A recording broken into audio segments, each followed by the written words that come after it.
Mrs. Lowenthal was unable to be here this evening due to a holiday.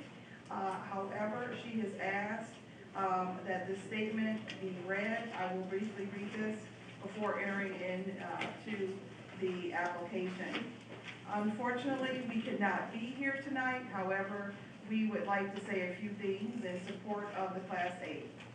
First, our great-grandparents lived at 1104 St. Charles Road from the early 1900s until they died in Maywood. Our grandmother, Josephine Bacall, Mrs. B, graduated 8th grade at Garfield and started working in Maywood at the age of 14. She started at Bacall Hardware. She worked in her hardware store for over 70 years and lived her whole life in Maywood. Our mother, June Bacall Lowenthal, grew up in Maywood and lived here all of her life. She graduated from Proviso High School. She graduated from Proviso High School. That was before there was an East and West.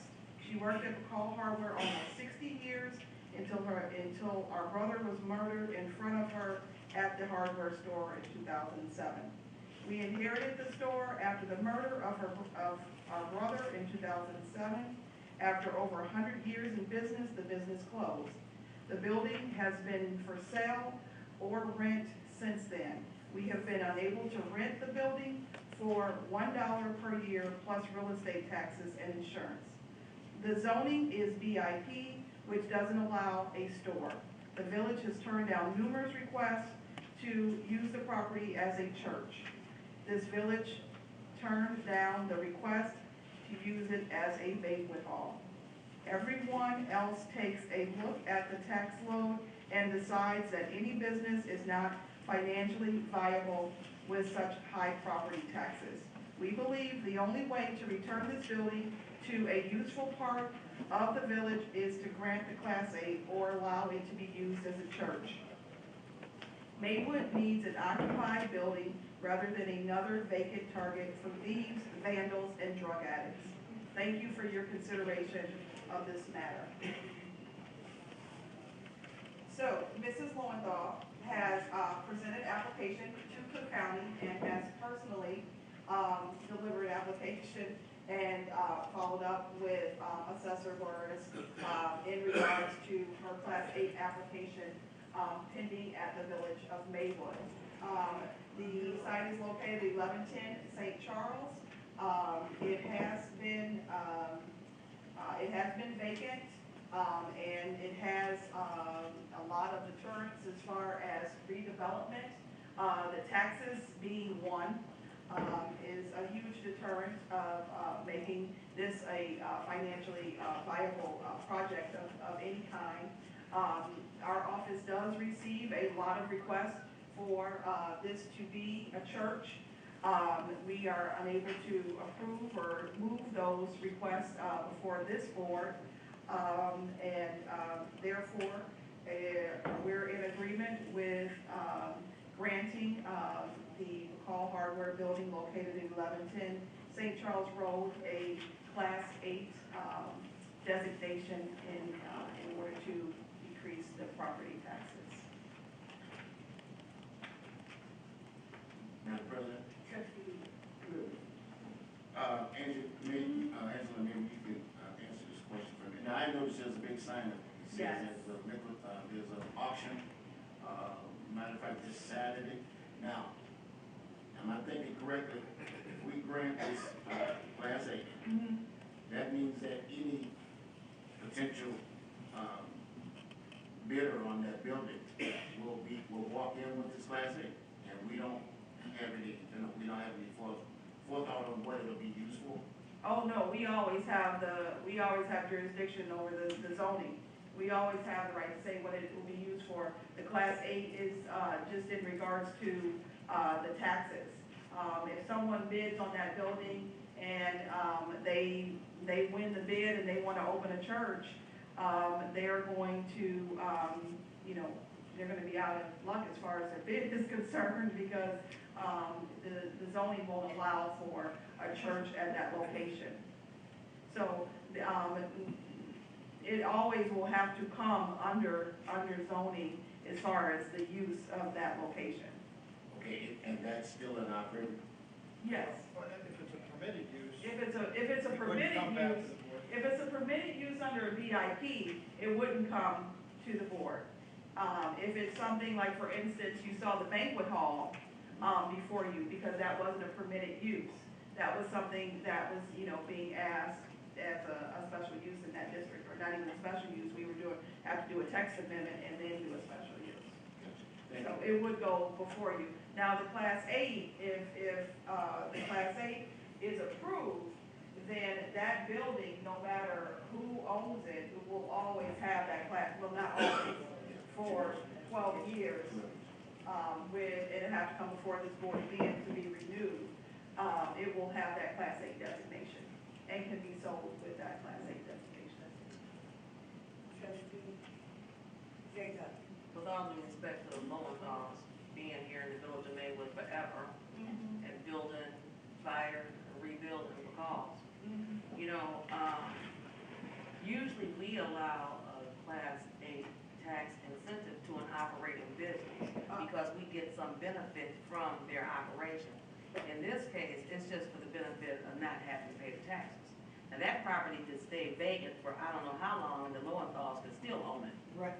Okay, and we still aren't getting anything. And on the flip side, we have businesses that are paying taxes that are high. And this is property that's owned, and the way they put it, it says to market this property without the burden of property taxes, period.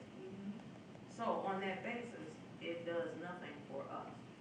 You're exactly right. And And then, oh, sorry. just for a second. And then if we allow it, like you said, for anybody that purchases that property and begin to use it for a business, they already have a tax break without even applying for it. Exactly. And that's one of the reasons why, usually what happens with our Class 8s, it's usually when property is changing hands. Because what happens is, a lot of times, we don't have a say. If there's no TIF incentive, if there's no zoning relief and, things of that sort, then, there's no reason for Mike to, have to do a redevelopment agreement. Then we don't have that, that carrot, we don't have anything to say, well, you know what, you can't do this, you can't do that, there's no leverage. So that is traditionally how we do it. Usually it's something where there's a sales contract pending, right? And they come to the village and say, Angela, we're not gonna be able to get this done because the taxes are too high. A lot of the things that we see, the taxes are very, very high. You've heard me before, our rate is 18%. They are very, very high. It's very, very hard to compete with Melrose, Bellwood, and our surrounding areas. But usually that's a business that's coming, that's saying, we'd love to come to Maywood, but, it's Just catch our situation.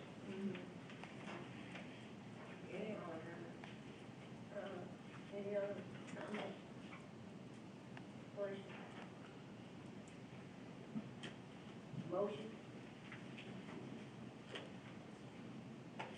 You could make I'm sorry. Go ahead. You could, one of the things that the assessor is doing now is, in order to move development, actually I'll be coming before you with one of these. They've come up with this Class 8 term, is like a new product, where they're allowing people to apply for the Class 8, but the Class 8 is not applied until the property is occupied. So once that property is occupied, then you're able to appeal and have your Class 8 applied to the property. And that is not a renewable Class 8 either. So it gives you 12 years to get on your feet, and then, it's not, they can't come back before you with Class 8. But could be a recommendation for her to apply for that Class 8 term. And then that way it gives her the opportunity to work on, getting it occupied so that we get,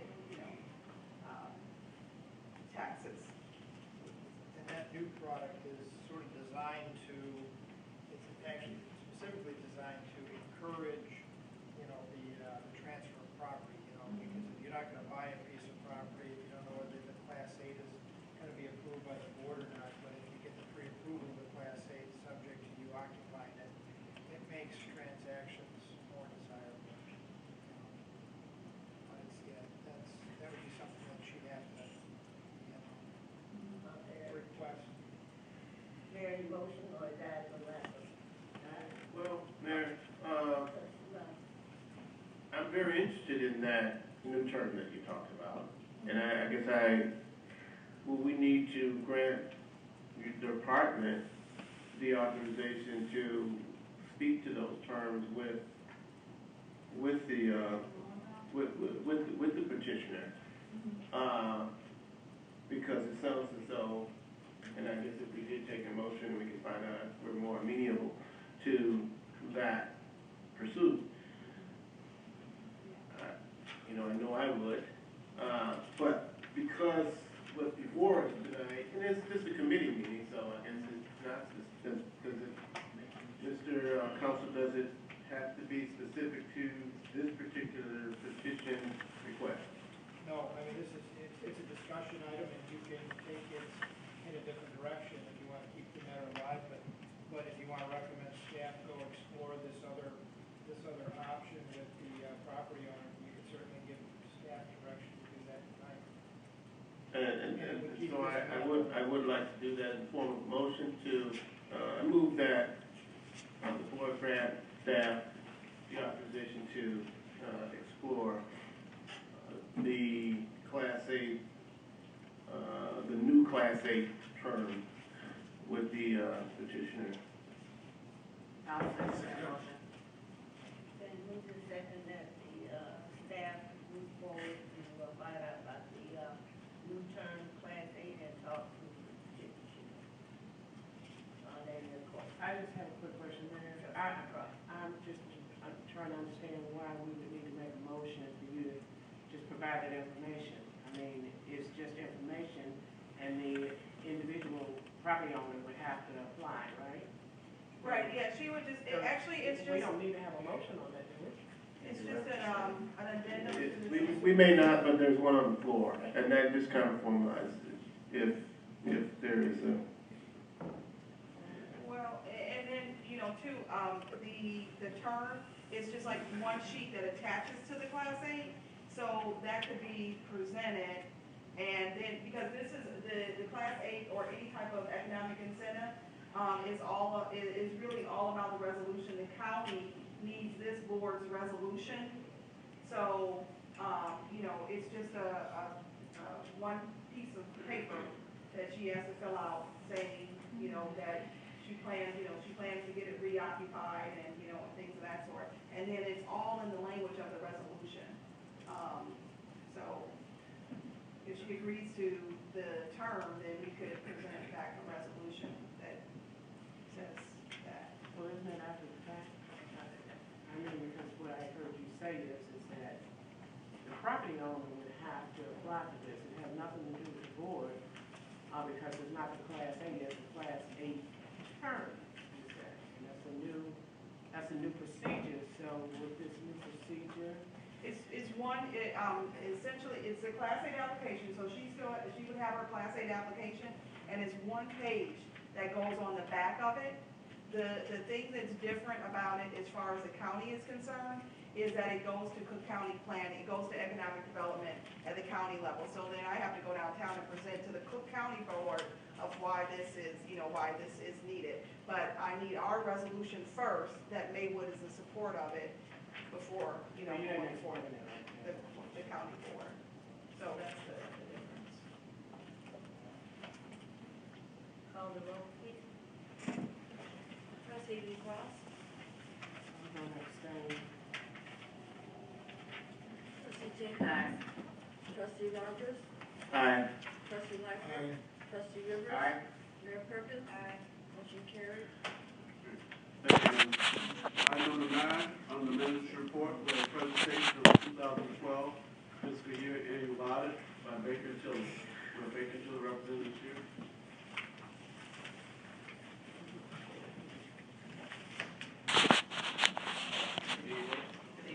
Good to be with you again. I know you've already had a long evening, so I'll try to keep you too much longer, at least with my presentation. I am here to talk about the fiscal year 2012 audit. It wasn't that long ago that I was here talking to you about the fiscal year 2011 audit. In fact, this audit was issued in June, so it's been a few months. We got delayed a little bit in being able to come before you. But this audit was issued just 4.5 months after the 11 audit. So you guys are making tremendous progress in getting caught up, if you will, and having more timely financial statements issued. We've actually already been to the village and have started work on the fiscal year 13 audit, and we've made pretty good progress there. And right now we're waiting on some concluding items for management that we still need. But we're on track to have that done by the end of November, which is the date that everyone's shooting for at this point. So again, just want to compliment everybody on being able to provide us the information we need and getting things moving along, and it's really been great to be part of that process and bring you guys back up to more timely financial information. I'll go through the financial statements just rather quickly with you and highlight just a couple of things, much like I did when I went through the 11 audit. If we start to look at the audit, the first thing in here that I always point out is actually the opinion, which comes from my firm. There's no change in the opinion from last year. It's still what we call an unqualified opinion, which means you can rely on the information within these financial statements in all material respects. So no change in that. Right after that comes the MD&A, or Management's Discussion and Analysis. Again, if you don't spend any other time in the report, I would spend time reading this. It kind of summarizes everything on a high level, and management highlights some of the more important financial aspects that went on during the year. So I know that the document itself is lengthy, but this is just a few pages long, so if you spend no other time, and spend it on this. Page 9 has some charts and shows where your revenue is coming from and where your expenditures are going towards. And there hasn't been a lot of change in the percentages between fiscal year 11 and fiscal year 12. You still continue to be supported primarily by property taxes, with 63% of your revenues coming in the form of property taxes. Flip over to page 13 now at this point. This is what is called a statement of net position, where we really start to get into the heart of the financial statements. This is where we take all the funds that the village has, and we also include any of your capital assets for the investments that you have into your infrastructure here. We also include all the liabilities that the village has in the form of loans and bonds and things like that. And so at the bottom, in net position, is really what's kind of left over after you take all of your assets and subtract out all of your liabilities. And you can see that you continue to be in a deficit, unrestricted net position. Some of that is related to the TIF bonds and the TIF debt that you hold. There's no tangible asset associated with the TIF bonds on your financial statements, although obviously there's an intangible asset of investing into your community to try to spur economic growth. But in part, that is why that unrestricted net position is as large as it is. Let's flip over to then page 19 and 20. This is where your revenues are in your individual governmental funds and also your expenditures. And then at the very bottom is what's left over in each of the funds, also known as your fund balance. Your general fund over on the left-hand side is your primary operating fund, as I'm sure you're aware. That fund, we continue to see improvement year over year. That fund increased by $1.6 million for the year. So while the fund balance at the end of the year was still in a deficit position, it did improve. I should point out that the village receives its first installment of property taxes soon before you're end of your fiscal year in April. And you defer that revenue, which means it's not shown here as a revenue within these financial statements, because it's your intention to use that in the next fiscal year, which starts obviously in the beginning of May. If that was to be included as revenue, if you did actually receive the cash before the end of the fiscal year here, you would actually be in a slightly positive position in that general fund. So, just something I want to point out to you that overall, your fund balances increased by approximately $2.3 million. A lot of that was in the St. Charles TIF, that increased by $2.6 million. And then there were some funds that obviously had some decreases. So your end of the year fund balances was about $5.5 million. Look over to page 23. This is what we call your proprietary fund or business type activity. This is mainly your water and sewer and refuse and the operations where you charge a fee for the services. And the idea here is that the revenues from those charges would support the operations of the fund. And you can see where it says change in net position, it's a negative approximately $1 million. That means the revenues are not sufficient to support the operations of the fund. That could be for various different reasons. I know we note in the management letter to you that we note there's quite a bit of leakage in the water system, which means from when you pump it to when it gets to the resident or the business, some gets leaked into the ground because of the age of your infrastructure. So you're purchasing more water than you're really providing to your customers, and that could be a large part of the reason why this fund is continuing to reduce its net position each year. After that, I really won't get into too many of the details, but there is quite a bit of information within the financial statements, as you know, if you've gotten into them, and there's detailed information with budget to actual comparisons in the latter part of the report. Does anyone have any questions on the financial statements themselves? Otherwise, I can move into what we call our management letter. Are there any questions? You're going where I want to go. Okay. All right. Terry, you want to make a statement? Just one comment about it. When you closed on that water fund account, Yeah. just so everybody realizes, this fall you have to look at your water rate again because the city of Chicago, we're in that rate increase process again. So city of Chicago will be increasing your water rate by 15% starting January 1 of 2015. The next multiple year increase. So it's something that as part of the tax levy process this year and your budget process moving forward. Early next year, you should look at addressing the water rate. Yeah, you are being hit by the same increase that every other community is being hit by, with the city of Chicago raising their water rates. And so we're seeing all of our communities doing the same thing, reviewing their water rates. You really, when I was presenting the fiscal year 11 report, you do have a lot of things to work on, but I know staff is continuing to work on those. And part, we're seeing improvements in getting the financial statements out the door in a more timely manner, which I'm hopeful means that some of these recommendations that we're making for you are being remediated. If you want me to go more in depth, I can, but like I said, a lot of them are, really all of them are something out here as well. I did have one to start off with. SAS 99s, were Yes. they distributed to anyone within staff? The statement of audit standards 99.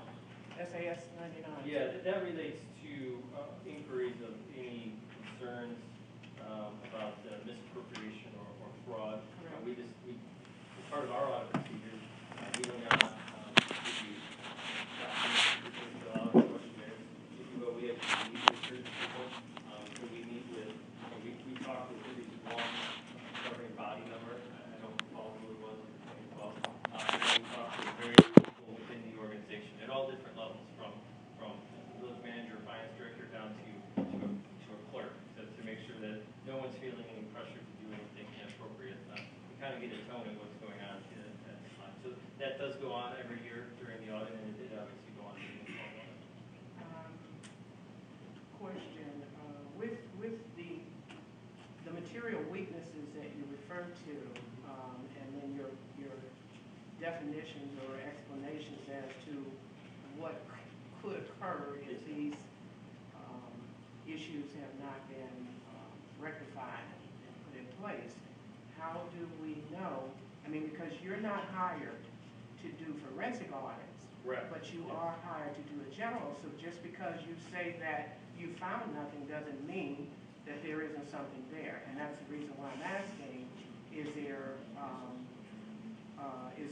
any direction that you give to as you're preparing to do the annual audits if you inquire? And do you ask staff, do you ask the employees, and you're not, and you can correct me if I'm wrong, but you don't meet with every employee of the building. So No. how do we identify whether or not your comments here have been validated by the inquiry? Well, as you kind of alluded to, the audit purpose is not to identify any fraud within the organization. Obviously, if we did identify anything within our audit, we would bring it to your attention, and the standards require us to do that. And we do not meet, as you mentioned, with every member of staff to talk about it. We do meet with certain people and ask them if they're aware of it or have any concerns about misappropriation or fraud. That's definitely something that we do and did during this audit. I can't tell you for certain that there wasn't anything that went on during the year, but I can tell you that nothing came to our attention during the audit. Really, identifying misappropriation or fraud is really up to the policies and procedures that the village has in place, and having a mechanism if somebody has a concern over fraud or misappropriation, or somebody's feeling pressured to do something they feel is inappropriate, there needs to be a mechanism that they can report that up through the system to an appropriate personnel. And that's the kind of control or policy we like to see to help eliminate any concerns in that area. But are those things that you inquire as an auditor, do you have a policy or procedure in place? So as you're beginning to start, even though you don't touch that area because that's not what you're hired for, do you at least inquire as to I'm not aware. if a policy is in place? So that's the question I'm asking. We do, I don't recall what the answer to the question is here, but we do talk to, like I said, certain people about that. Okay. And the reason you don't use the SAS 99s are for what? The interviews that we do with personnel is accomplishing the objectives of SAS 99. We do not provide, questionnaire to everybody. So we feel that a person-to-person conversation will elicit some more information, because we can follow up with questions based upon what people say.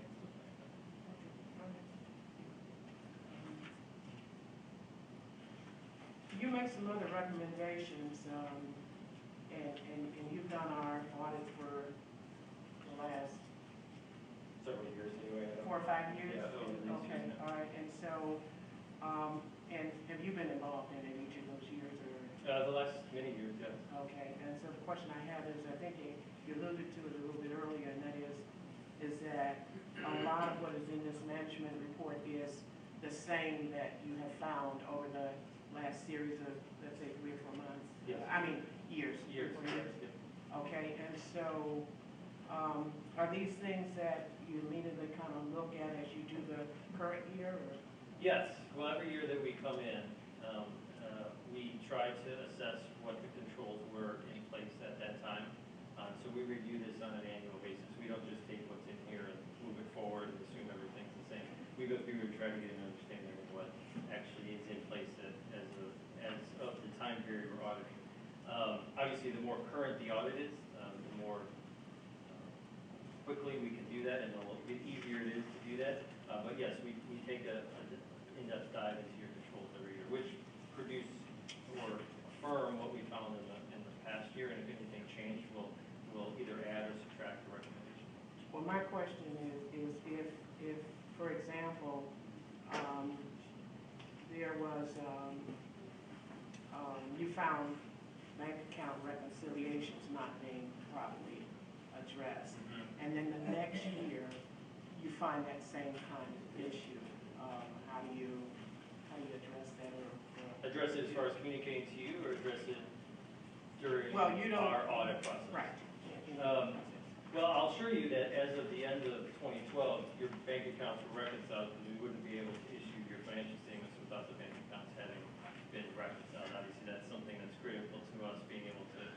complete the audit and provide an opinion on your financial statements. So as of the end of 12, they were completed.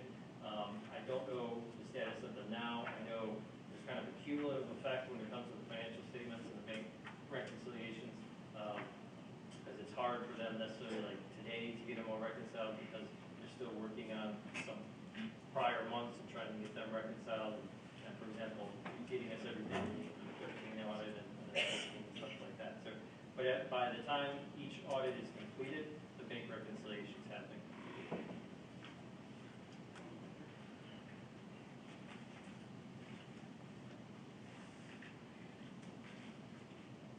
Also, in your report, you indicate that you make recommendations to staff that there are services available free of charge through some of the programs. Look at your page 8 of the.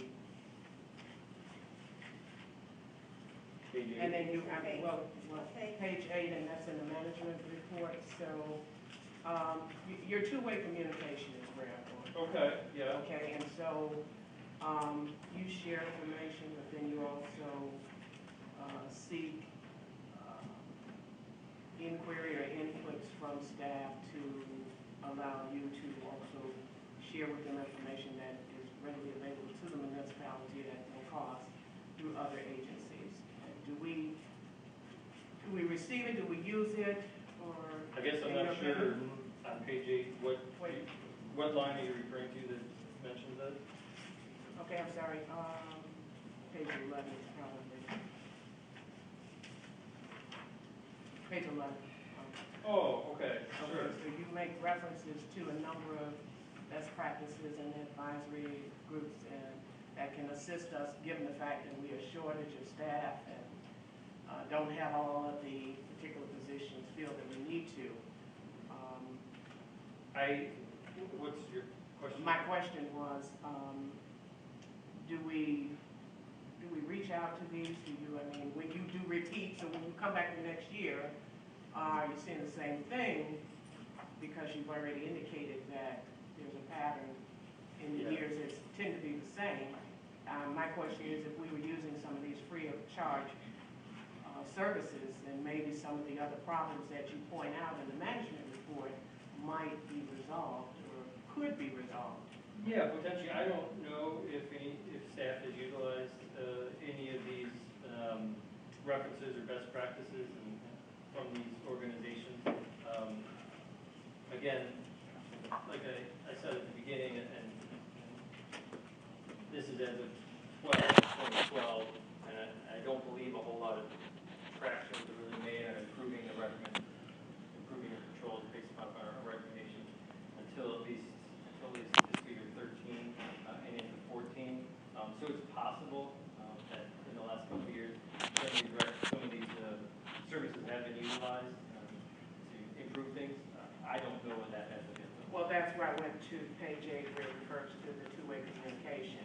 If these are references and referrals, and then you're communicating this each year annually, that's what I was trying to get an understanding of whether or not you get feedback from staff as it relates to the new year and what has changed within it. Well, back to what I was mentioning before, I said each year we review the controls again and take a look at them and see if anything has been adjusted. And from 11 to 12, we didn't see any adjustments. But again, that was several years ago. I can't speak for what happened in the last. Well, because we're behind, we're constantly behind, so until we catch up, right, we see the same patterns and the same problems, and I'm just trying to, inquire as to how we correct them, given that we are short of staff. They might already have been corrected. I guess that's what I'm trying to say. We won't know until we see. Exactly. I don't know yet to be able to tell you, so I'm kind of guessing as to what has happened. I feel pretty confident that there will be some improvement, to be sure. I just can't tell you how much and where. I'm just concerned about there being a long list of the weaknesses, and that's a pattern over the past years, and so that has to become minimized, if not, just totally cleared up. Well, So, when it's done on a more timely basis. And we're, like I said, it was only 4.5 months between the 11 and 12 audit. We're already working on the 13 audit. As soon as you'll be ready, we'll get working on the 14 audit too. So I'm hopeful that getting caught up and getting things more timely will allow you to spend additional time on your internal controls as well, and less time, dealing with us trying to get the audit done. Okay, thank you. Any other questions? Mr. Meyer? Thank you. Thank you.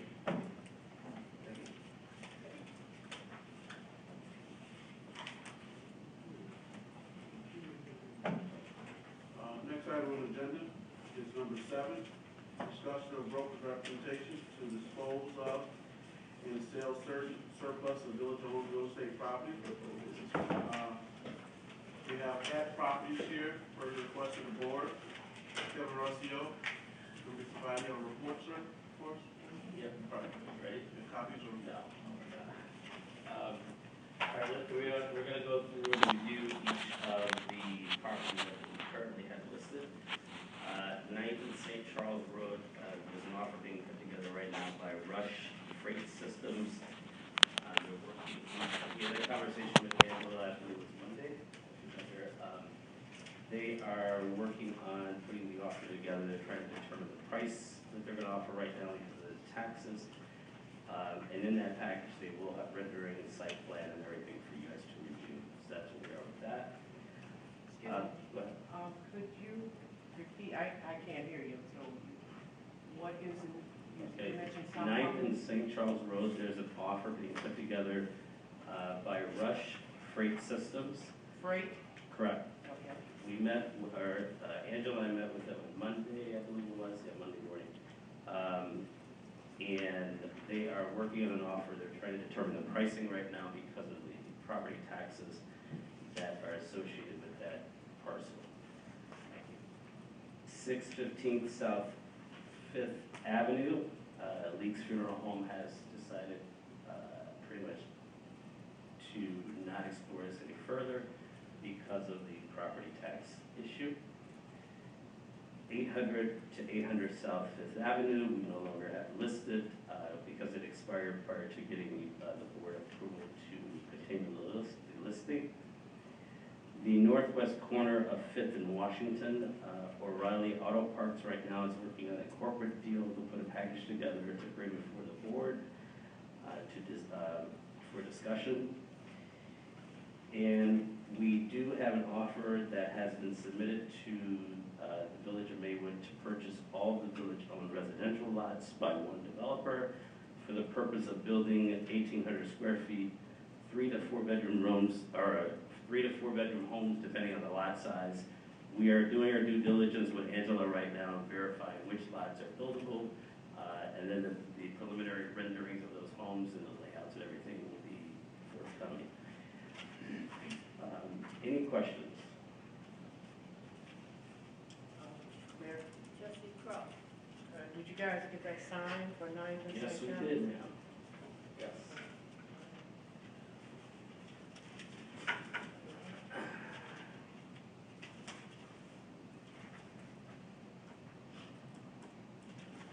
Any other questions? You have a couple of more on here. 13th and St. Charles? I don't have that. Oh, okay, sorry.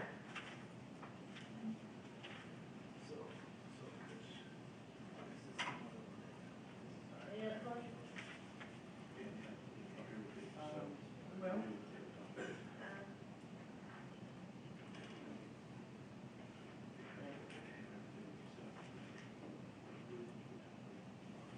Mayor, Trustee Cross? since you mentioned 615 South 5th is not the proposed company has declined because of the taxes, so are we going to? At this point, our contract has expired. Oh, okay, all right.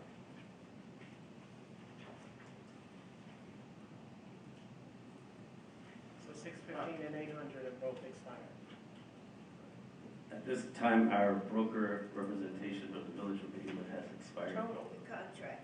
Total, I'm sorry. The contract expired on July 23rd. It was a one-year contract. Mayor, so some of the other ones, okay, saying the leak is basically declining at this point. What about the bus company that had put forward an offer? They withdrawn?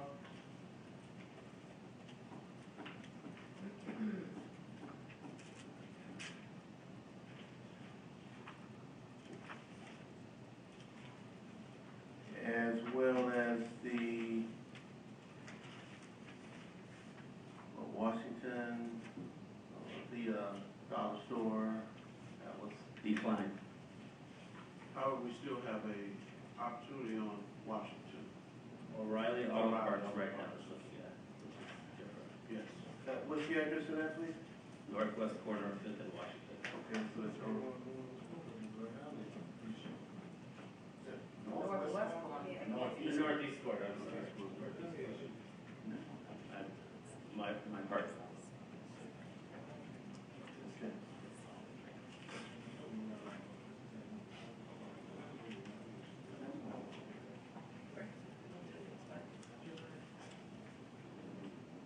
Are there any other questions?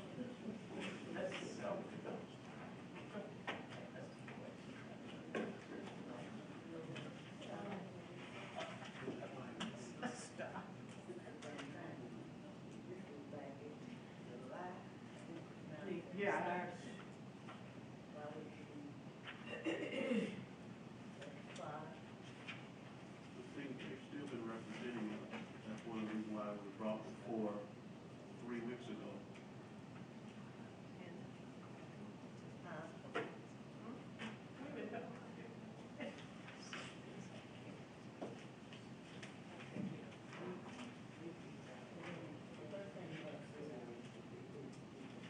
Yes, exactly. And that's why it's in the ordinance, the contract, yes.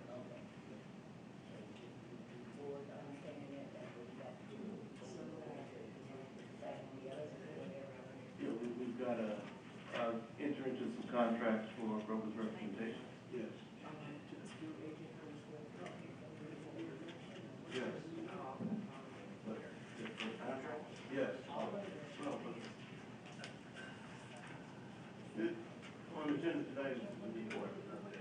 It's discussion, exactly, but if the board want to make a motion to read an agreement with ad properties regarding the property that they have, we can do that. Also, discussion was talked about possibly of the additional properties to have an RFP to go to other brokers. And Rusty is aware of that, we have discussed that. Can I ask a question before we move forward on that? Okay, trustee, Jacob. You mentioned O'Reilly's, was interested on Fifth Avenue. Yes, northeast corner. Okay, now is that a new offer? Because at one point they were This is working on, this is corporate this time. okay, because were you aware that they were trying to come into Maywood before and somehow they redirected their efforts over to one of our neighboring communities? So I'm just wondering if that was a new deal or is that? Yeah, I don't, this is coming from corporate, so I don't know if that was a private, like the auto parts or the Dollar General. I can find out. No, actually it was before Dollar General. No, what I'm saying is just like Dollar General was a local person Oh. putting together a deal. I don't know if O'Reilly's before was a local person putting that together. That This has is- the franchise. So like a Correct. franchise. This is corporate company. Okay. Okay, so what are we looking to do? Ask additional questions, or we gonna deal with the contract? How much money? Are we talking about this extension of the Well, see, present the contract? contract has I expired. got you, but I'm saying, are we- But, and so, you going to review his contract so you can ask him additional questions about the property that he does have? Because he didn't bring you no information, he didn't bring you a packet, you know, which you have requested. I'm asking a question, where are we at, the board, with how we're gonna deal with what he's referring to? he has one place, that's, Fifth and Washington, that's, looking to, come in, and, he's looking at another place in 19th St. Charles, so there's two places that he's offering to come into the community.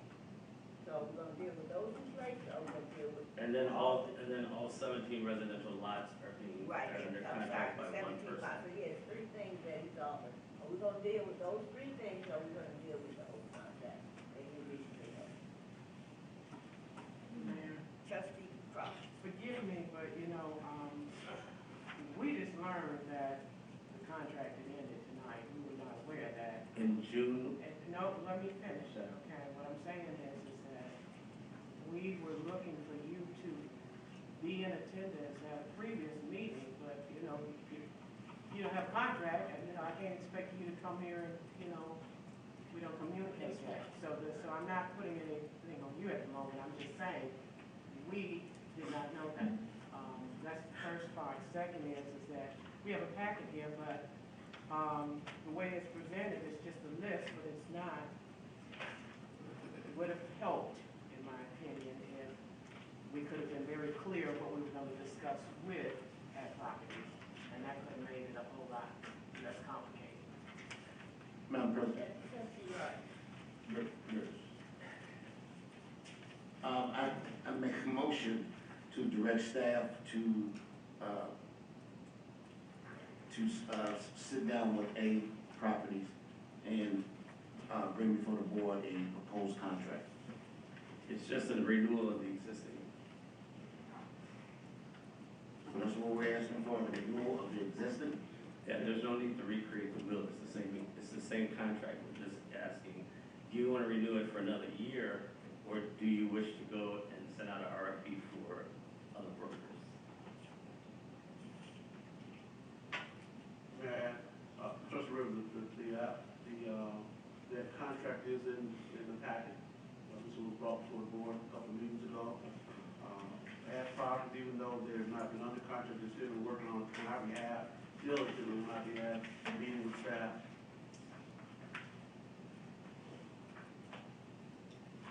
For example, the contract to purchase the 17 lots was actually executed on August 29th, a month after the contract had expired. And the bottom line is we're all on the same page here. We're all trying to do what's right for Georgia.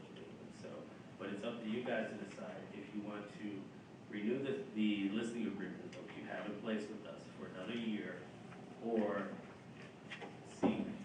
Madam President, I make a motion that we move to the full board for consideration of a renewal or an extension to the existing contract with Ag Properties.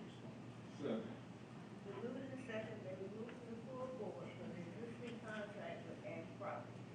Are there any questions? Mayor, Trustee Cross. just one question, and that is that the last time we met with you,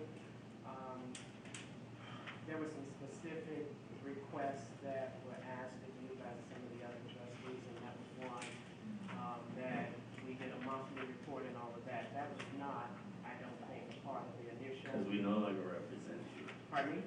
Because we no longer represent you. Well, I'm asking if that motion is going to.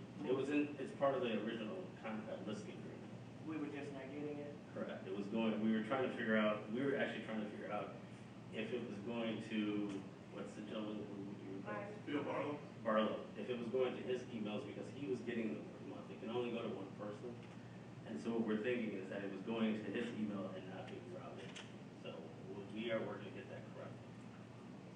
But as far as activity, it's a very simple, it's not detailed, it's by the listings that we are representing. And it basically says, for example, of the 615 South Fifth, in the last year, 64 people looked at it in the MLS, one person marked interested, one marked not as interested. In LoopNet, it was part of a search 10,330 times, 101 times of which was viewed. that's all it does for.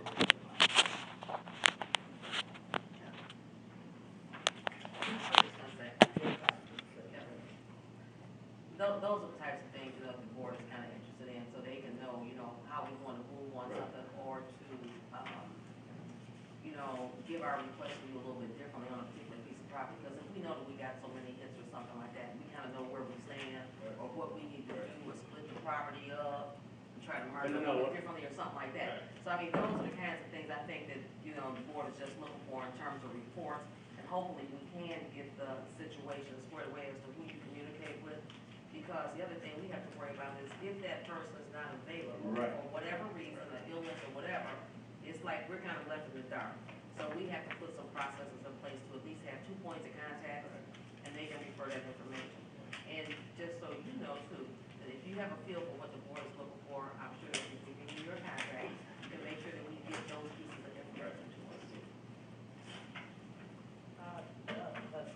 Attorney Drew, Just real quick, page 172 in your packet, section 3 of the, page 172 of the board packet is the first page of the broker's representation agreement. Section 3 is the monthly reporting requirement that, you've agreed to in the past. So look at it. If you want to continue with those obligations, you want to change it, now's a good time to Yeah, discuss that. and we figured, what we realized after we left the meeting, we think it was just an oversight that we never changed Barlow to David. Because the report actually hits 14, on the 14th and 28th of every month. Things happen, you can always go back and tweet it, and that's Right. okay. That's exactly. Mayor? trustee Roberts. Yeah, in particular, number 3, it does say that the village board and village manager will be informed on a monthly basis. And that is the essence of a lot of my frustration, is I need to know. And nothing else works for me. I don't care what anything else says, or you go into one person, I need to know. And so, if this agreement in a renewed state goes back to the thing with me and my colleagues not knowing, that does not work. So, And so, somebody needs to tell me what's going to be different to keep that from happening, because every single month, the only thing I want a report in my the hand. only thing I can promise you is that it'll go to Dave Myers. Now, what Dave Myers does with it, I have no control. Well, again, I asked the question.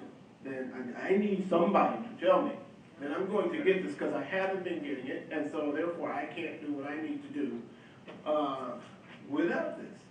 I don't know what activity's happening, and I don't know, and nor do I care. I would always suggest that you bug the crap out of whoever, because this is not making you guys look good, and I would make that effort, because really, I've been completely frustrated, and I guess I might be willing to keep the same, by the way, not an expanded portfolio. So this list seems to have some things that worked on there before. Okay, so I'm not in favor of an expansion, but if it's a simple renewal of the things that was on there last time, I'm willing to go another round or have a second chance. But I'm telling you, next month and the month after that, I don't want to hear any excuse. I want a report. Well, let me make your life a little bit easier. We would prefer that we just finish up what we have and be done with it, if that's okay with you. That is okay with me, but I still need to get the reports on what you had. I mean, and it just needs to happen. I don't know why that's that hard. It seems to me like transferring property is a whole lot harder than getting the report on inquiries and that. That just doesn't seem to be that hard to me. Maybe somebody needs to help me to understand why that's Well, difficult. like I said, Mayor, apparently, Mr. Rossio indicated it was going directly to Mr. Barlow automatic. Whenever someone goes on there, it goes on automatic. My understanding, the way IT set up with Mr. Barlow is if anyone was contacting him, then a email go out to contact me. But since it's going to an automated system, what we discovered this week, then it's not going anywhere. Right. So he will route it to me. Once it's routed to me, I will route it to the mayor and trustees. And we'll hold you accountable. Yes, ma'am. No, I was just gonna say, I think some of our frustration should be split. We have a frustration and we have to take ownership of some things happening that were part of the contract that did, okay, plain and simple. And we have to figure out a way not for it to go to a one specific designated person, because we might run the same problem that we had. Bill Barlow's no longer here. So if things were set up to go to him and we don't know that, we as a board aren't gifted on that basis. So we have to put some stipulations in place of how we want it done as it relates to us. And that information needs to be transferred to our representative and just get it done. So we take ownership of our part so we get the information that we need.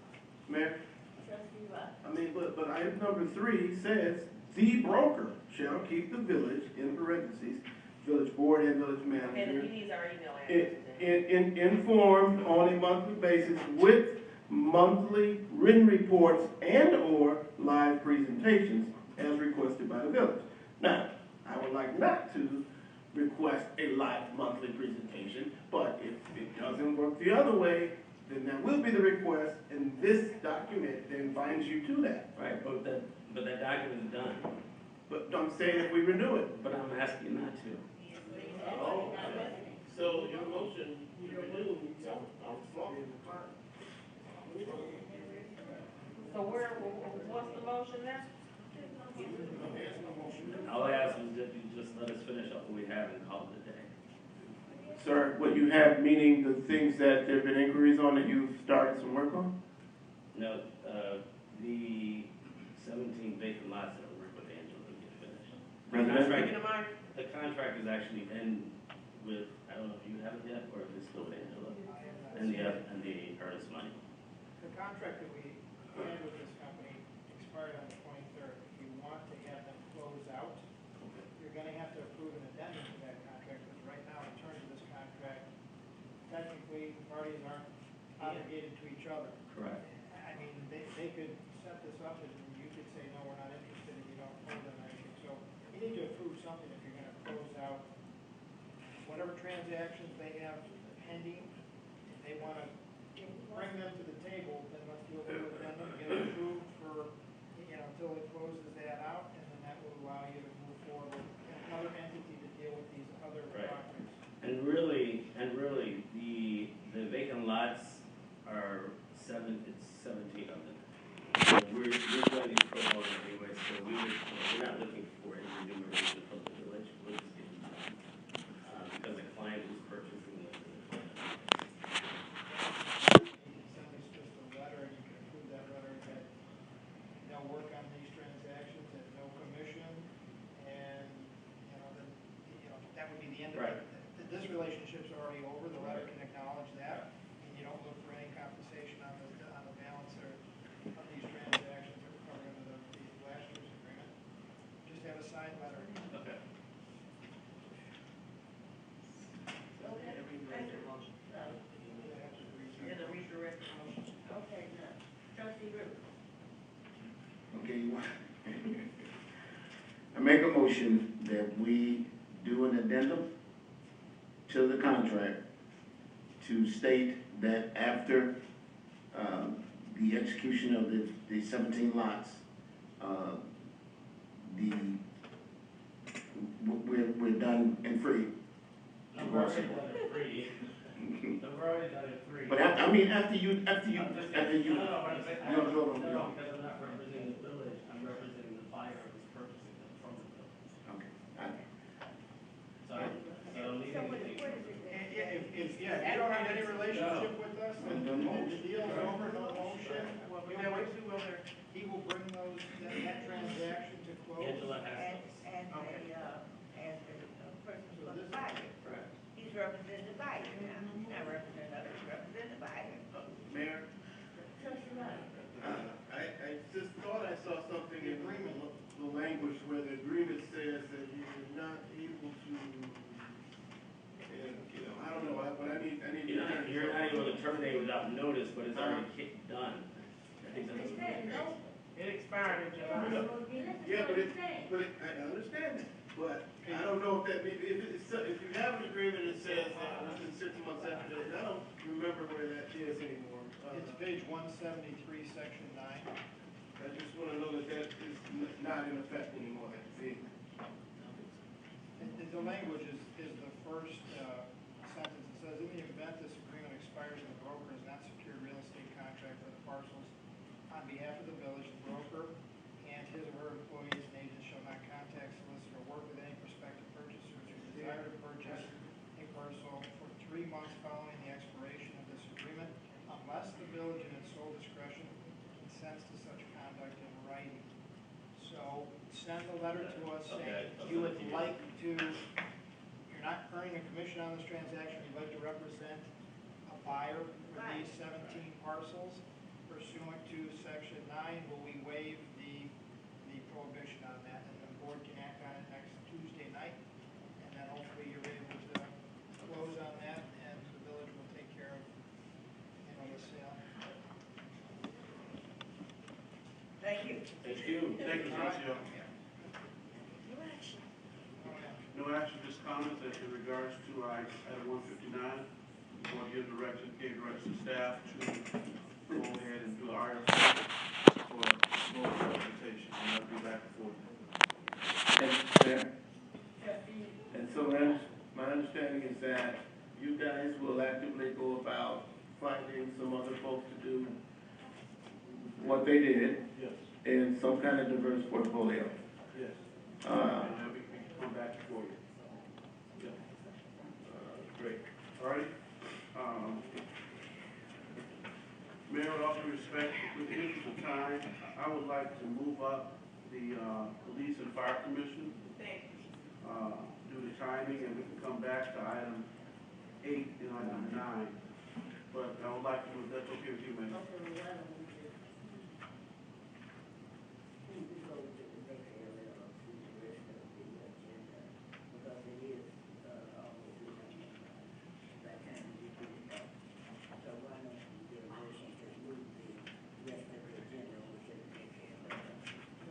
Before we do that, in all due respect, if we could, No, I'm saying, after these two. after you asked to put them on there, okay? And I said, after that, it's almost 11, why don't we just move the rest of the agenda over to the next LLOC?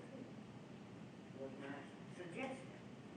We do have to deal with one thing in executive session because of the hearing that's coming up. That will be very short. It's a labor matter before the labor board. So then move on to item number 10. Yeah. All right. Okay, But I'm asking, some more good things. okay, and if we could also, which would be a quick thing, is item number 8, the pre-authorization of the start of demolition. Yes. Because demolition is such a long process that we need to start moving that along, because that property's been a mess over there for a while.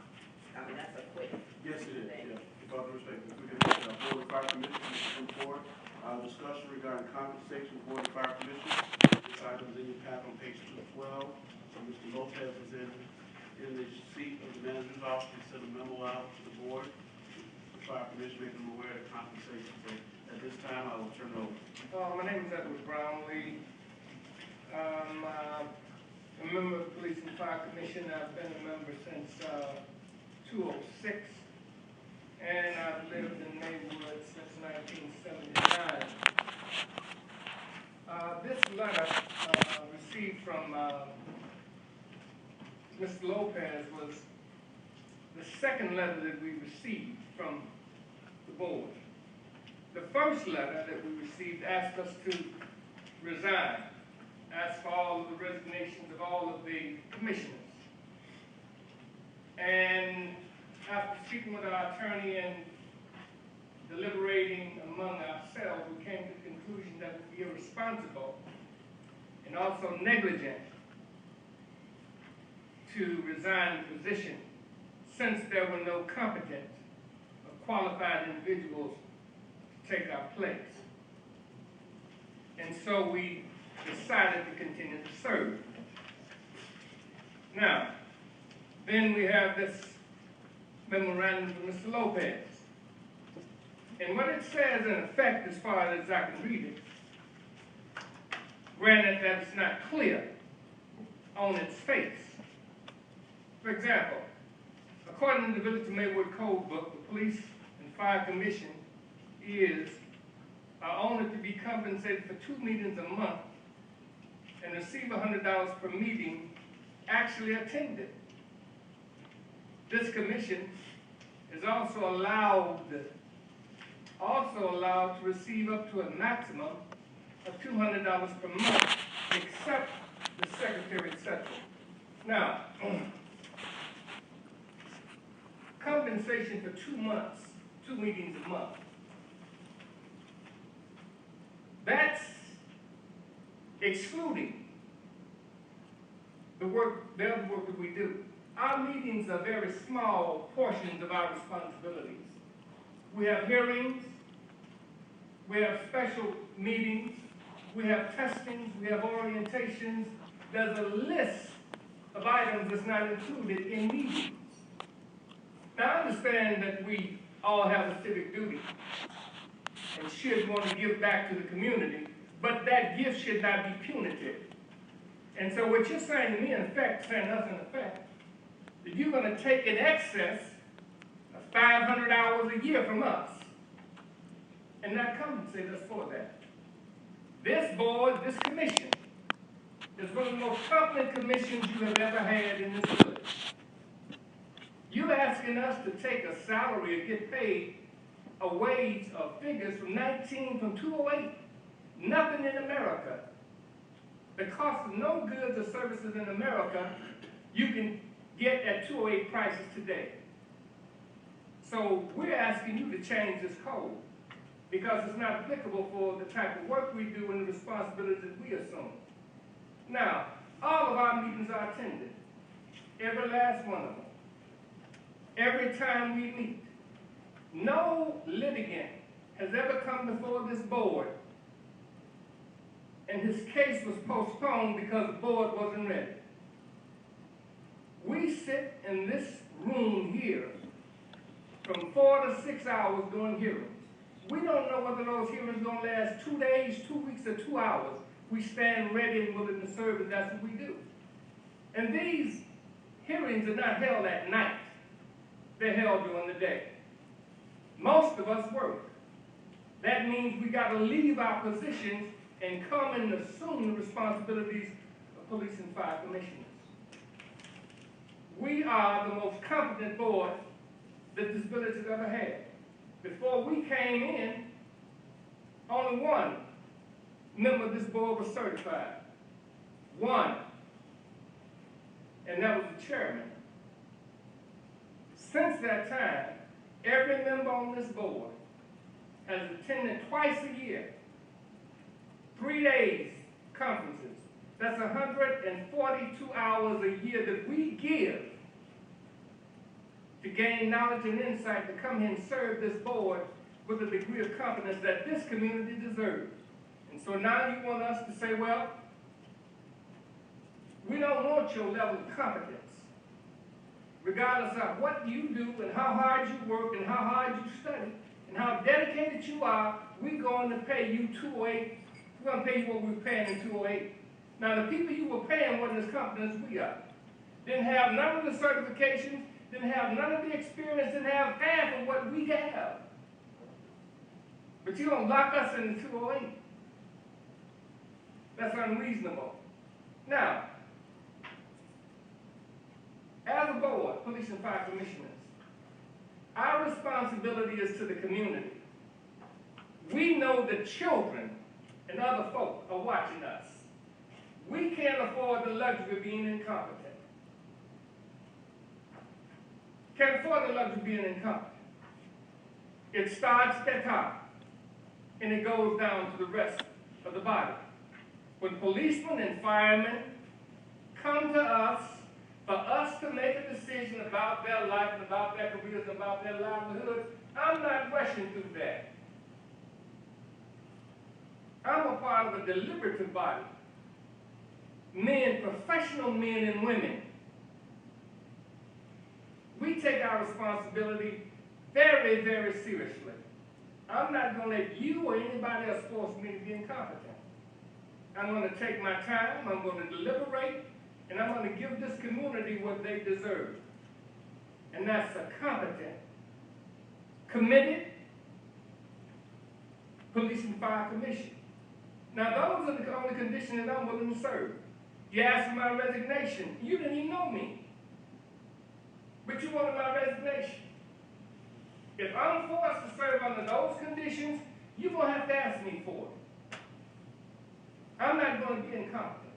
Every lawyer that has been before this board has said the same thing. Those people know what they're doing.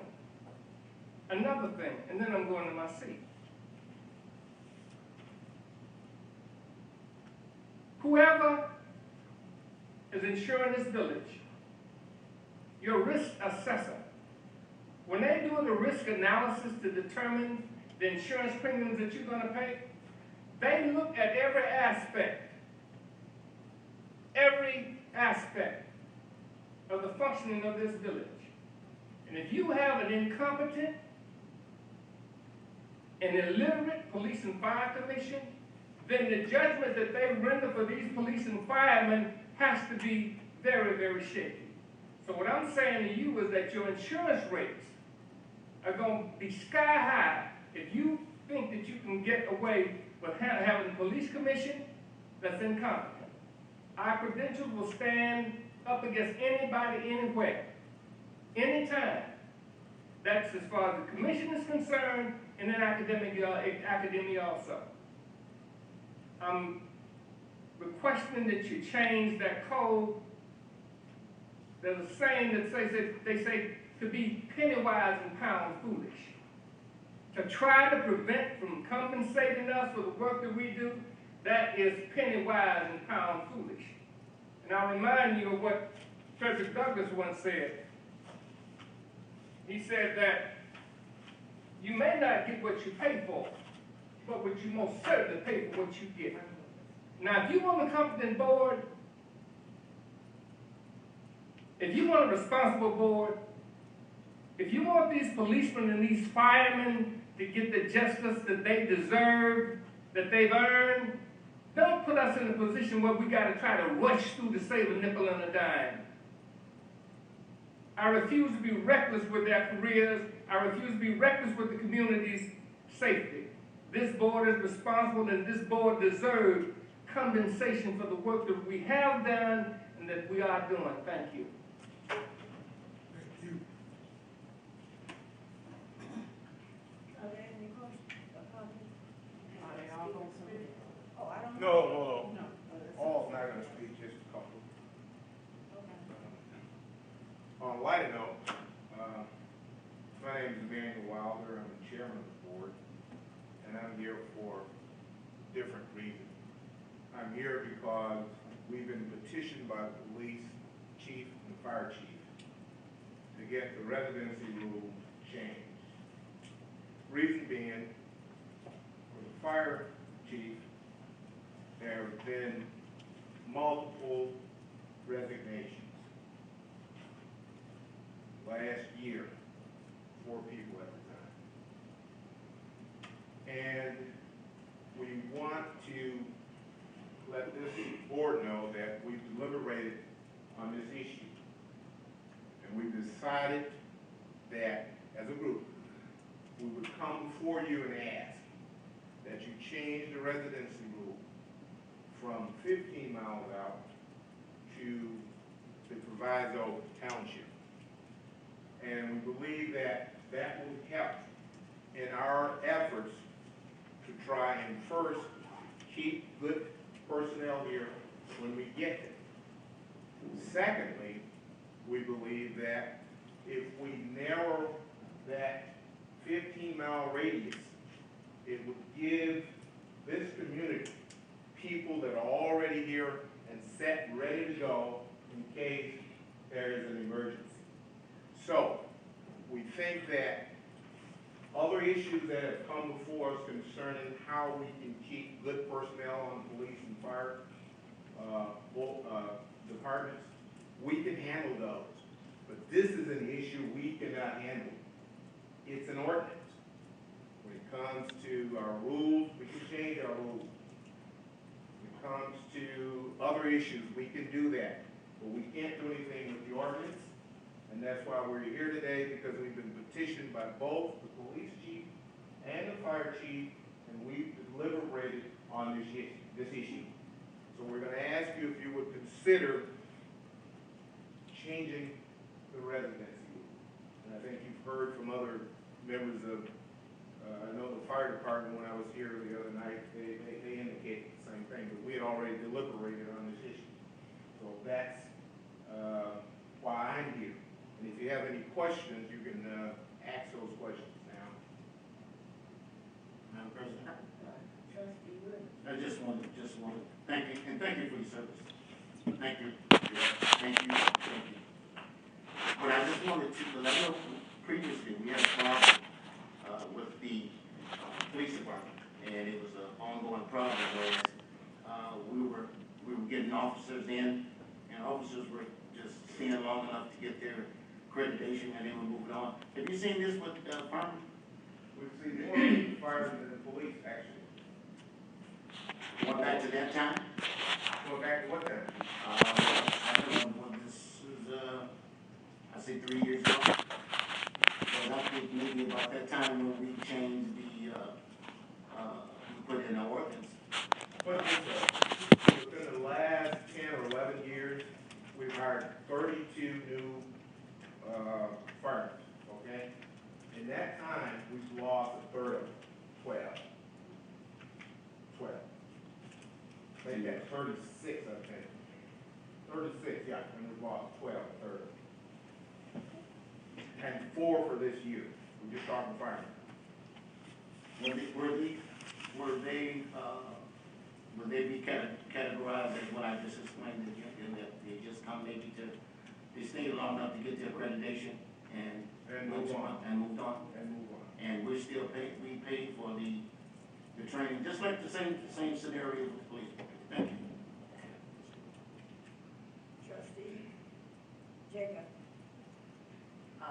Thank you all again. Mr. Wilder, I think that, the request that you have brought to us in regards to, the residency requirement, I think that is worthy of some discussion, because we have not addressed that issue in a few years. And given some of the information that you've given to us, I think that our board we should make a recommendation that we put that on our agenda for discussion.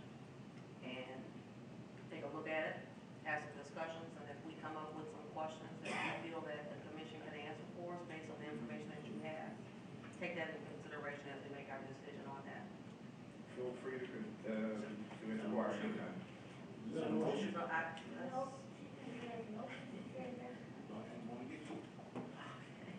all right, I was just trying to give everybody an opportunity to speak, but that would be my recommendation, that we, address that item as an agenda item at our next LLOC meeting for further discussion. That's my motion. Do we get, wait a minute. Okay, but I mean, we can have a discussion, that's gonna be my motion. Whatever. Okay. So I think it's worthy of some discussion.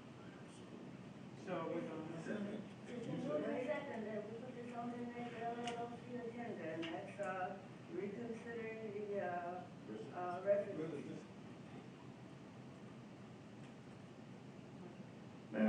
Is that all you're gonna reconsider, the residency? Well, that's what you came and requested, and that's what she made the motion for, that's why I was asking the question. Well, Good enough. the main thing is, if you're talking about in regards to what Mr. Brownlee brought up, I think we have to have them as two separate issues. And discuss them as two separate issues, because one, we might be able to move on, Yes. and the other one might take a little more time. And I would hate for one to be held up due to the other. Mayor, For discussion. Yeah, I'm gonna call for discussion, you made the motion, it's been seconded, now call for the discussion. Oh, I think, You had the hand up first, please. well, I'd like to speak. Trustee Rogers. And these are two separate items even on our agenda. So, the residency one, yeah, I'm in agreement with that. 10 years ago, I was sitting in a similar capacity and made that same proposal for Proviso Township. There's a lot of advantages to that, but specifically, if you live within the Proviso district, you're paying taxes into the school district and several other things. It can be a little bit dangerous to live within the specific town that you're in, but Proviso, that does give you the reaches or the Westchester, getting a little bit away so that someone that you just arrested, you're not, in the Walgreens with them necessarily. As soon as the judge decides to let them out. So I do think it's important to not have it within one town, but to expand out to Proviso Township makes a lot of sense to me. I do want to ask the attorney, because I believe the residency requirement also included any contiguous town that was touched. So with the 15-mile thing, as it had been, if you, let's just say you touch Naperville, even though it's outside of 15 miles, the entire Naperville community would be included. Within this, it's Proviso and only Proviso, and not necessarily anything that touches it, if I understand the motion correctly. But this is just to move a full discussion at the regular board, right? So that was my feedback. For that very reason that I'm moving for discussion to address some of those issues that you brought up. And I'll provide a memo that gives you background on how we got the 15-mile touch rule. Part of it came in through an arbitration, and the other items were incorporated into your labor contract. So it's not going to be as simple as just change the ordinance to change the radius. There's more to it than that. And so we'll get you the background on that. And the options you would have to evaluate it, and what you would have to do to try to change it if at all possible. We'll get you a memo for the October 15th LLOC, so you can discuss it in some more detail. Mayor? Trustee Jacob is next, he did away with you. No, I'm not Jacob. Trustee Crawford, Trustee Crawford is next, and then Trustee Lightfoot. I just would like to know from Fire and Police Commission if, as you discussed, just this residency issue. Oh, wait, please call the roll. Please call the roll. We're still in discussion. Oh, okay. Well, But you can go into the other thing though, aren't you? no, I'm talking about. The residency? Right. Oh, right, okay. 'cause that's the issue that Oh, okay. we're discussing at the moment. Okay. My question is that, did you not give consideration to raising the bar on the minimum criteria? I mean, right now, is it still just a high school or GED, and, the qualifications in order to be considered? If we raise the qualification, that wouldn't address the issue that we have. No, I'm just saying, as you're discussing it, has there not been any discussion from Fire and Police Commission to do those as well? I mean, anyone 18 years and older can apply, and all they have to do is have a high school or a GED. Right. So the question I have is that when you look at the other communities, and you stated that you all have looked at this issue, are those not other issues that also need to be addressed to give us a better possible core of candidates to select from? We've looked at an array of issues, and that, I'm sure, has been one of the things that we've looked at. But this is the only one that's important at the moment, is it? No, that's not the only one that's important. We're taking care of some other issues in-house that we can take care of. For instance, we may do something with our points, whereas we can give people that live here in the community extra points for living here. Things of that nature we can do. And we may change giving points to people that have, say, the paramedics license, because we don't use paramedics here. Change that so that those people aren't coming into the community, because those are usually the ones that linger. Is that right, Chief? Yes, that's correct. So we're giving them points, so we don't really need them, so we're gonna change that. Another question I have regarding the residency issue is, are you looking at attempting to grandfather this? Because if you Yes. have, okay, all right.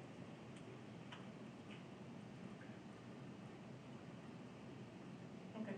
And a larger percentage of the candidates that come in do have college degrees. And they get perfect. And well, that's something new, because it wasn't when I was on the board, it was very basic. Are highly skilled, and a lot of times they are based, some of them are actually coming from other communities where they're working part-time and they're seeking full-time employment. So we have both sides, and we have a large population coming from Western Illinois University with degrees. So, That's good. even though they're 18, that's the age, we don't get a lot of 18-year-olds applying. Those who are applying are most qualified. And there's perfect points for that. Exactly. Trustee, trustee Light. I want to talk to Mr. County. Thank you, sir. Thank you. Brown, sir. Mr. Brown, I think we should also look at his situation. We should bring that across the board. Yeah, but they had to petition one of them. Let's still motion on.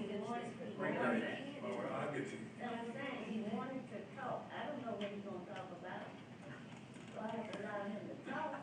No, I have to allow him to speak. Now, if he don't wanna speak on the president's subject, then that's something different. You say he doesn't wanna speak on it, call the roll. Is there anyone else wanna speak on residency? I'm just gonna give you some background. The reason we have the situation we have now is because our attorney did not go when the police came to ask for living outside of Maywood. Our village attorney did not go to court, so the judge granted the police the ability to live outside of the village of Maywood. And then, when we got Mr. Jason in here, he moved to Plus Touch. That's history. That's fact. So I just want to give you fact. Now, let's call the roll. The arbitration wasn't handled by my office. And I didn't say you had it. I did not say you had it. Right, when you said village attorney. She said attorney. The Point of history. clarification. I did not say Thank you. Druzy. No, you said village attorney. I said village attorney. But no, it's Safar Shaw. They were your labor counsel. Well, that was why I said we need to move it for discussion, so we can have a full discussion and not bits and pieces Exactly. at the next meeting. And I think that everybody should come prepared with their information and facts to present to everybody on the board for a good, healthy discussion. We have to call roll. Oh, I asked her to call the roll. Trustee Lee Cross. Aye. Trustee Jacobs. Aye. Trustee Rogers. Aye. Trustee Lightfoot. Trustee Rivers. Aye. Mayor Perkins. Aye. Motion carried. Now, Mr. Light, trustee Light. I'll make a motion that we consider, I'll make a motion that we consider the police and fire commissioners' compensations for what the work they've done, more than that $200 regular what it was. Change the code back to where it'd be like it formerly was before it was changed. But then you said different.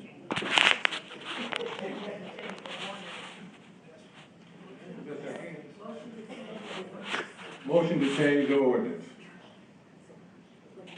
for discussion and code. Okay? We moved in second that, you change the ordinance and code for discussion. Are there any questions? Yes, yes, Mayor. Okay, in the statute and in the village ordinance, it indicates that it's $100 for each meeting, actually attending and up to a maximum of $200 per month, as was stated by Commissioner Brownlee. with the exception of the secretary who receives the $50 difference over the other members of the commission. Question that I have is that according to the way the statute was written, it indicates that the board of the fire police commissioners are paid for 2 meetings. Anything over and above that, there is no fee. Now, I hear you say that you're the most qualified board the village has ever had. And I served on that board with you guys, okay, so I know, and I participated in the training that you did, and I was certified as well.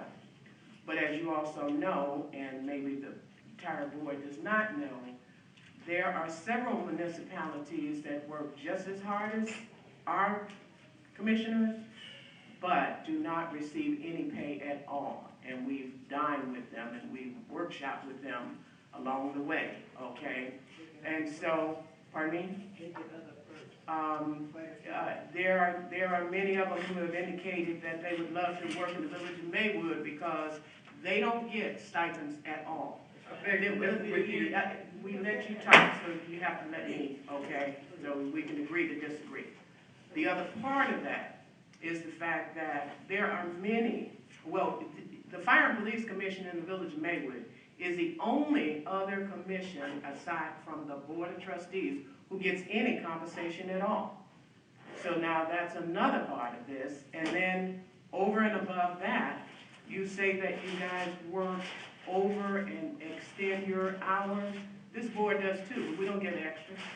We don't get extras. It's not, you know, it's a part of the civic, and we're honored to get what small compensation that we do get in the terms of what it is allocated through the ordinance and through state statutes. So with that, and then the other thing is that I have only been on this board for a short period of time, but I know that there are certain things that Fire and Police Commission is supposed to do that has not been presented to this board, and that is, and annually, you're supposed to hold an election. I've been on this board for a year. I've never seen anything from Fire and Police Commission that indicates that you've held it, okay? Second thing is that the minutes are supposed to be provided to the board as well. I've never seen a set of minutes. No, we are not, no, you can debate this. You're not gonna be here for this.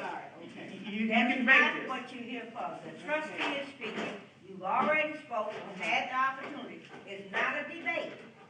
It's not a debate. We're not debating here. We're not debating here. That's not what we're doing. I'm just throwing out some things that are part of, that have been missing, and where the ball falls, I'm not putting the blame. I'm just saying that the statute says that these things are supposed to happen. They haven't been demonstrated or presented to the board. And so, you know, however they need to be rectified, that's not my jurisdiction. I'm just telling you, you can go back and look at what I'm referring to. And if you look in the manual, this clearly says this. No election, okay, you need not to notify when you create the list. We should not have to go out there to the board. The board should receive a copy of the list that says the fire and the police. Those are parts of the criteria that it states. In addition to that, the board is to receive an annual report, annually, okay? That hasn't been coming. You know what, that annual report is important because you're allocated a certain amount of funds. You're separate as a commission, but you're allocated funds, and that report is important as part of the village's whole business. And if it's missing, or it's missing things that should be a part of it, they should be added. There should be an overview. Annually, you interviewed, you had the postings, there were this many vacancies. We shouldn't have to guess at that. That should be a part of what we get in that report. That's it. Anyone else have any other questions? I just want it on record. The Winter Perkins Mayor, Village of Maywood, 40 Madison. Commissioner's resignation. Dear Mayor Perkins, congratulations on your new position as mayor for the village of Maywood. We received your letter dated June 12, 2013 on June 21, 2013, requesting the current fire and police commissioners to submit a written resignation from their appointment position immediately. Regretfully, we must collectively decline your request for a written resignation. Sincerely, Elder Wilder, Chairman. But I'd just like to mention, you don't know who I was going to put on that committee, and you don't know whether or not the people that I was going to put on the committee, whether or not they was qualified. So for you to say that they were not qualified people, you are not in a position to make that statement, because you don't know who I was going to put on that committee. And the point is, you were on the committee for 8 years. The ordinance does not give you an 8-year term. It does not give you an 8-year term. And it's also stated, until you are replaced, then you don't serve. But you didn't even afford me the opportunity to replace you. You refused to resign. Okay, I left that alone. Commissioner Clay came to me and asked me if I would leave the committee alone because y'all were trying to get some policemen hired. I did that. And you are the only committee that gets paid for what you do. The ordinance says, and if you want to talk about ordinance, let's follow what the ordinance says. The ordinance says no more than 2, no more than 3. So I wanted it on record. That's the statement I'm making, on record. I mean, you did not even afford me the opportunity to change you. And I did as trustee Clay requested. Apologize, Commissioner Clay. It's been a long night. Commissioner Clay, I did as she requested. Now, where we at? We got a motion on the table. Call the roll. Trustee Lee What's Cross? the motion? The motion is Could you repeat the motion? to change the ordinance and code and move it to the next meeting for discussion. Mayor, Trustee I Rogers. think that needs to be clearer than that. I'm not sure what that means. And you say next meeting is at the next LLOC? LLOC? It wasn't said by the LLC. Who made the motion? Where is trustee Lightfoot? Lightfoot made the motion. He's gone. Is he gone? He said that. He's gone. He wanted, no, he said, Is it? didn't want you. Oh, I'm sorry. So he picked up his. Well, Okay. maybe we have to come back to the other motion. Can I go back and ask a question? Because the motion's done. Just a question. When you said the residency requirement, listed on our, papers that was submitted to us, it said to discuss the entry-level testing. Is that an area that you wanted us to address as well? That was what we had on our paperwork. No. Discussion of entry-level testing and residency requirement. So we can drop the entry. Yeah. Okay. All right, I just wanted to be clear, so we're straight where we are. That's fine. Just for clarity, that was on the commission, so you talked about ability testing. Yeah, but that's under our rules and regulations. You can't do anything about that. Okay. That's covered. I just wanted to make sure I didn't miss anything. He said the next LLC. Call the roll. Is it the next LLC? Yes. Yeah, next LLC.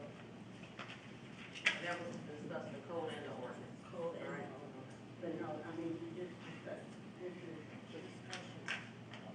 The second item that we discussed, because we already discussed. Right, this is for the code and the ordinance for Discussion? for compensation. Discussion of it? Yes, For the conversation.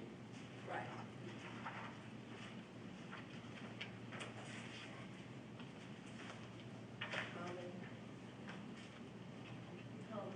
How's that worded? Because initially it was change ordinance and code. and move to the next LLOC meeting. For discussion. He did add discussion in there. Okay. Discuss aye. Trustee LaCrosse, Aye. trustee Jaycox, trustee Rogers, Aye. trustee Lightfoot, trustee Rivers, Aye. and Mayor Perkins. No. Thank you, commissioners. Appreciate you guys coming out. Thank you. Last item we're going to discuss on the open session, we'll move to exec session number 8. Reauthorization to request to start the demolition process for the property located at 1204 Maywood Drive. That's located in your packet on page 180. The property is page 180 in your packet. The property located at 1204 Maywood Drive. That's on Maywood and 12th Avenue. The rear of the property abuts the prairie path. There is a foundation that's constructed for a new home that was in there, from my understanding, for about 10 years. Currently, the structure is a foundation only protruding out of the ground. This area has overgrown trees, weeds in it. Code enforcement staff has sent numerous violations and placed liens on the property to the last owner of record. However, the owner has been unresponsive. The property is unsafe, unsecure, it's a chronic nuisance against the residents, the public, and for the people that utilize the prairie path. This property draws unscrupulous activities. Pictures are attached for your review. I'm bringing this before you tonight, asking for staff, requesting the board to give staff authorization to work with the attorneys to move this through the demolition process, to have the site cleared and restore it back to its current site. Look for a motion to move this to the full board on October 7th and 2nd. Mayor, Trustee, I make a motion that, to direct staff to, move forward, with the attorney to begin the process of, demolition procedures on the property located at 1204 Maywood Drive, Second. to the full board for approval. Second. the move in second, that this be moved to the full board for approval, demolition. Are there any questions? Mayor, I just have one, Trustee Cross. and that is, Mr. Myers, is it possible to get current documentation when these are presented? Like these photos are 2 years old, you know. Well, Mayor, Mayor. That's the old. Yeah. With all due respect, one is dated August 29, 2014 of the current state, and you have one dated from 2012, November 2012. That was just to show that how long the property has been on here. So. My apologies, it was stuck, so I just saw the two that said, 2012. This one. Thank you. Call the roll. Trustee LaCrosse, Aye. trustee Jaycox, Aye. trustee Rogers, Aye. trustee Lightfoot, trustee Rivers, Aye. Mayor Perkins. Aye. Motion carries. I'm going to move right into exec session. Make a motion to adjourn, I make a motion to, recess to, executive session for the discussion of, The appointment, employment, discipline, compensation. Are you making a motion to, take that other item? what, which one? Number 9? No, they already, she said that we're tabling the rest of the. Table. Oh, you table, okay, I To mean, the well, next okay. LLOC meeting. Oh, I couldn't hear it. Okay. For the discussion of appointment, employment, and compensation for the village manager candidates.